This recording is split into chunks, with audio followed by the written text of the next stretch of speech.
Do you spend money on advertising and marketing? If you do, I think you would enjoy hearing this. Let me just tell you a little bit about myself. I'm a salesman and an entrepreneur from day one.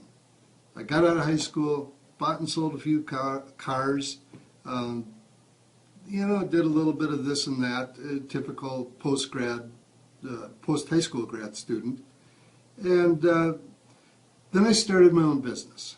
I started a painting company when I was 19 years old. And that went for many years. I took on a partner, I took on another partner, and it went fine. We had a good business. We made a nice living. It was sort of having a business to make a living versus having a business to really have a business. But then as I got a little bit older, I said, okay, time to move on. So we moved from Minnesota to Arizona, from the icebox of the nation to the heat box of the nation. Quite a change. But anyway, we started a company. We started a home improvement company, a partner and I. And just a few employees, maybe 10, 12 employees to start with. And within about 3 years, 3 to 4 years, we had grown to over 100 employees. Well, when you have that kind of growth and you have that number of employees, you have to start managing quite a bit different.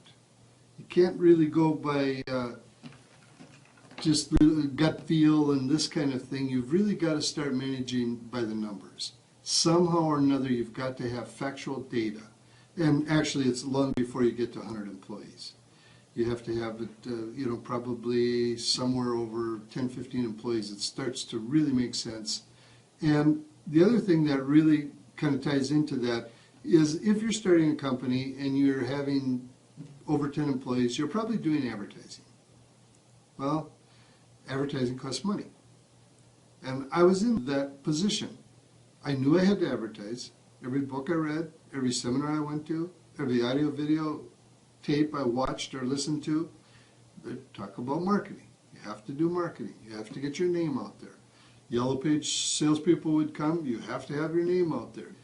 Bottom line, I never knew what worked and didn't work.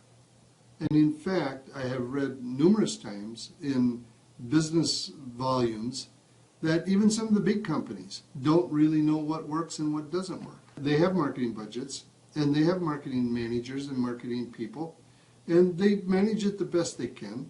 But the bottom line, a lot of them really don't know how effective their marketing or advertising is. So after having a bellyache half my life, I said, no, there's got to be a better way to do this. So we started tracking. We started tracking the number of leads we got, how much they cost, what kind of average sale we got per lead, what that percentage was, and then we started going to the next level, which was monitoring the salespeople that got certain leads and how good were they at converting those leads to sales. Did some salespeople do a lot better with Yellow Page leads or radio leads or TV leads, or what type of salesperson or which of our sales force had the best closing ratios on different marketing or advertising venues. And when we started really watching that and managing that, it really made a lot of things a lot more pleasant for us. A, we started making more money. B, we started making our advertising, our marketing decisions much easier because they were based on facts. C, the salespeople liked it because they got leads that they were very comfortable with and had good success at closing. So it really increased their confidence and, ultimately their earnings. And so I think that if you're doing advertising and you're spending money for advertising, do yourself a favor and track that advertising. Track the costs, track the results. The only way you can really improve anything is to track it. And then you can start to manage it. But you can't manage it if you don't have the data or the numbers to manage. Otherwise, it's just a guess. One business owner that has used tracking software had approximately $2 to $3 million company. And once he started analyzing it and started seeing who was good at doing what advertising was working, what advertising wasn't working, and started reallocating things, in a relatively short time of 1 to 2 years, he grew a $2+ million company to a $10+ million company. Now that's pretty significant growth. Another entrepreneur that I know and have known for quite a while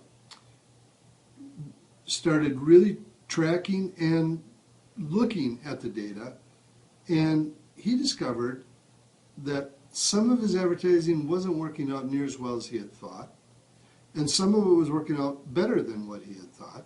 So he reallocated funds from different areas and exchanged them around a little bit.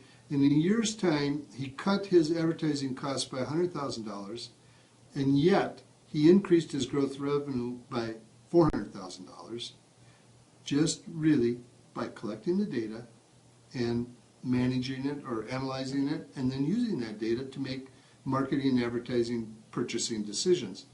It's pretty self-evident that really it does work, and it makes your life a whole lot simpler, and you have a much better chance of being successful, and you don't have those, you might have butterflies in your stomach still when it's coming to making a big advertising decision, but at least the butterflies are flying in formation versus doing kind of like a Ferris wheel type of thing or a tilt-a-whirl type of thing. So I think by really using, software that is set up for that, is designed to be used, it's simple. You just enter the data, the front office gal enters the data, gal or guy or whoever it is, they enter the data, and you as the business owner or the marketing manager, whoever's making the decisions on marketing and advertising purchases, you just make a few clicks and the data is right there. Bingo. It's there. It's facts. It's something you can work with. It's something you can compare. It's something you can compare from year to year, quarter to quarter, week to week. New advertising campaign, old advertising campaign. It's all right there.